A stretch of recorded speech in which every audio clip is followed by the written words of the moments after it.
What's up, everyone?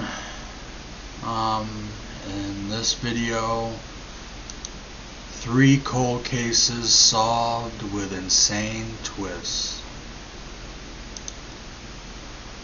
Alright, but before we get to the video, curious to see, if you are new to the channel, please subscribe. Like I always say, it means more to me than you will ever know. I can't put into words. And if you have subscribed, once again, thank you so much. I hope everyone's doing good, hanging in there, safe. Let's get to the video.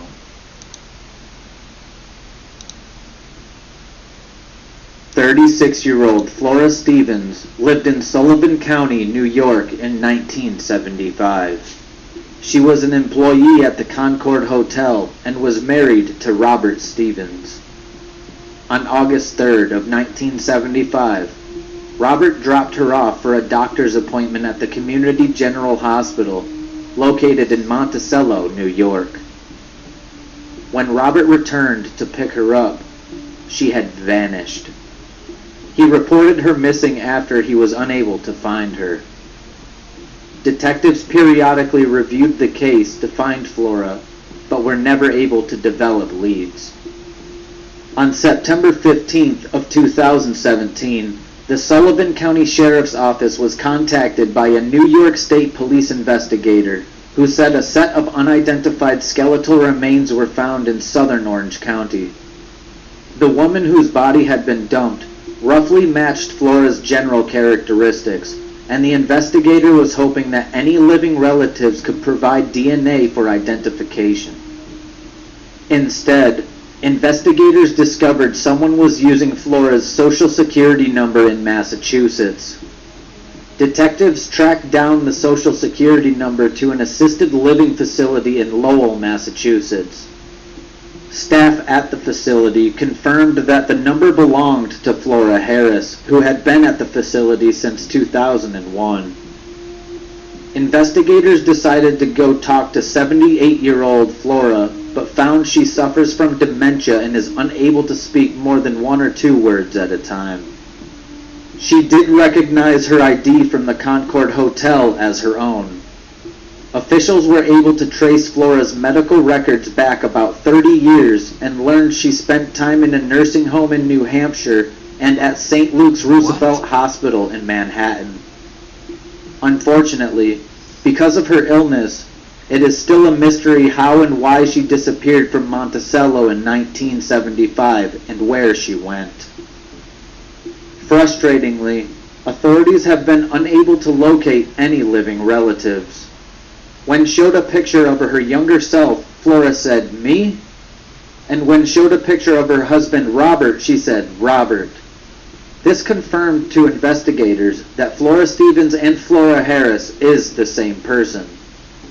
Speaking of Robert, he unfortunately never found out what happened to his wife, and he is not alive anymore.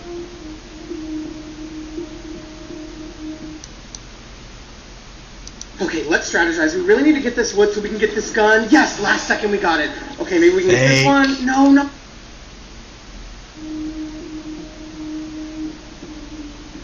Gabriel Nagy. So that lady went to a doctor's appointment and ended up, how many years later? They show a picture of her and it looks like she's in her late 80s or 90s.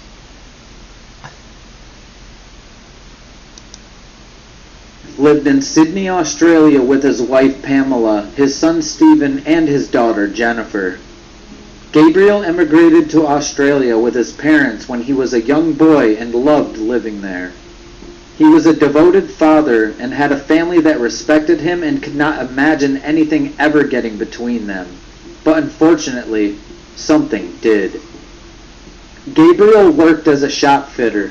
He helped companies build retail spaces around the city. He wanted to be an accountant, however, and was taking classes to achieve his dream. On January 21st of 1987, Gabriel went into the city to run some errands. He called his wife Pamela to tell her that he would be home for lunch. Pamela made food for him and waited for her husband, but he never came home. She waited until she received a call that changed her life forever. The police had found the burned-out shell of Gabriel's car on the side of the road. There was no sign of him to be found.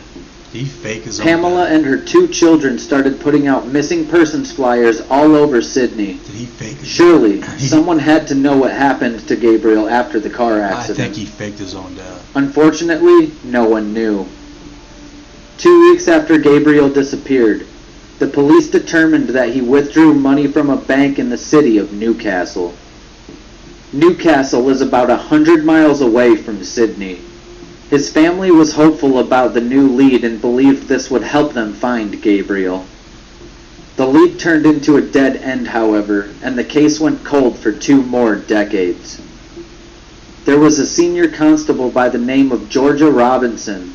She promised herself that she would solve this case. In her last attempt at finding Gabriel, she did just that in 2012. She looked through some files when she came across something interesting. The Medicare system in Australia showed documents that a person named Gabriel Nagy recently underwent eye surgery. The records also showed that the man went by another name, Ron Saunders. Looks like him. Constable Robinson called this man. He told her that the last 2 decades of his life was fuzzy, to say the least. He spent most of his time homeless, just wandering from city to city. That was until a pastor by the name of Barry Hayo came across Gabriel. The pastor gave Gabriel a job at the church as a caretaker. Gabriel got the name Ron Saunders from a sign for the Queensland Saunders Beach while he was wandering around. His memory slowly came back, so when he got the eye surgery, he gave the name of Gabriel Nagy as well. Robinson flew to where Gabriel was currently living and showed him pictures of his family. More and more of his memory started to come back. The car accident Gabriel was in left him with a serious head injury. He then fell into a fugue state which led him to forget everything about his life. Gabriel described the situation as unreal. He still didn't fully remember his family. He vowed to keep in touch, but he couldn't bring himself to move back in with his family. This is a photograph of Pamela and their daughter Jennifer with the photo album they showed Gabriel. And here's a picture of Gabriel and Jennifer when they first saw each other again in 2012.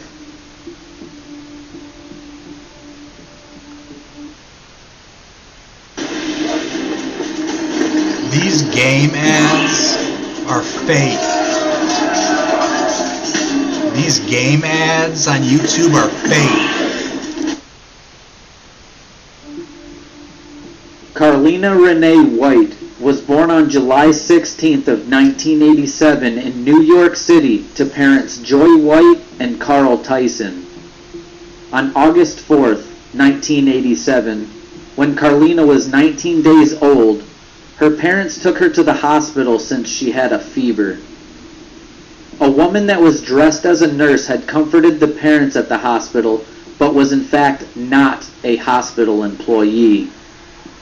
Her name is Ann Petway. Petway came up with the idea to pretend to be a nurse at the hospital so that she could abduct a baby. She had a series of miscarriages and came to the realization that she could not conceive. At 2:30 a.m. in the morning, after Carlina's parents brought her to the hospital, Petway removed Carlina's IV line and abducted her. The hospital had video surveillance, but at the time it was not working. Thus, the only description of the woman came from Joy White and Carl Tyson. A guard said that a woman matching the description left the hospital at 3:30 a.m. and that no infant was visible, but the baby could have been covered up. How does a nurse do that? The abduction of Carlina White became known as the very first known infant abduction from a New York hospital. How can someone become a Carlina nurse? was raised as Nedra Natty Nance, by Petway in Bridgeport, Connecticut. I'm a nurse. This was about Like you. 45 miles from where her parents lived. Carlina attended Thomas Hooker School and graduated from Warren Harding High School. Petway and Carlina later moved to Atlanta, Georgia. Carlina did grow suspicious in her teens that Petway was not her biological mother because she was not able to provide a birth certificate. In 2005, Carlina was pregnant. She asked Petway to give her the birth certificate so that she could apply for health insurance. Petway then obtained a forged Connecticut birth certificate. When Carlina attempted to use it, the officials told her that it was a forged document. When confronted by Carlina, Petway finally confessed that she was not her biological mother. Petway did not tell the entire truth, however. She told Carlina that she had been abandoned by a drug addict. When Carlina was 23 years old, she used websites such as the National Center for Missing and Exploited Children. There, she found images of the kidnapped Carlina White that resembled infant photos of herself as Nedra and those of her daughter, Samani. Carlina decided to call the center's hotline and was able to get into contact with her birth family. In January of 2011, DNA tests confirmed that she was the missing Carlina White. After the confirmation that Nedra Nance was really Carlina White, the Federal Bureau of Investigation began a search for Ann Petway. Petway turned herself into the FBI office at Bridgeport on the morning of January 23rd of 2011. Bitch. Petway confessed and told federal investigators that she kidnapped Carlina after enduring several miscarriages because of the stress over whether she would ever be able to be It doesn't a parent. mean you take another On July 30th of woman's 2012, baby. 50-year-old Ann Petway was sentenced to 12 years in prison. The judge said that she was selfish and inflicted a parent's worst nightmare on a couple. Can't even imagine. Petway served her sentence in the Federal Correctional Institution, Aliceville in Alabama, until she was released on April 14th of 2021. Carlina's reunion with her parents was not so smooth. There were conflicts about money, the fact that Carlina still wanted to be called Nettie, and her love for Ann Petway. But with the last public updates, it does fortunately seem like Carlina made peace with her parents and they are all on good terms.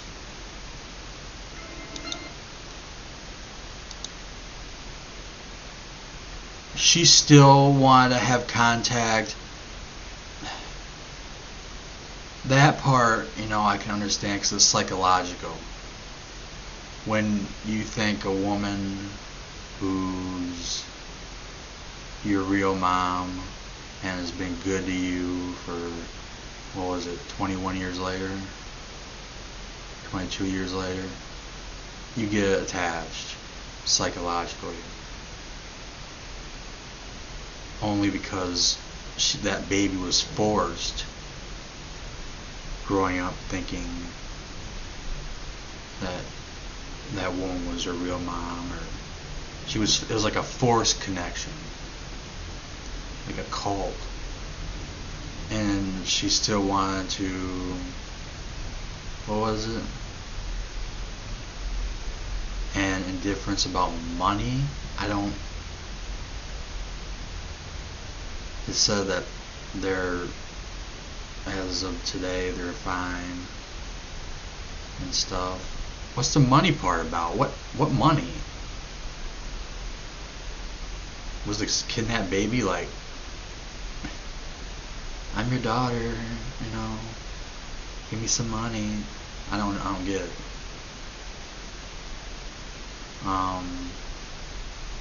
Yeah. That second one, the guy got in an accident and he left the scene and couldn't remember. Anyways, like always and forever, take care, be safe, peace.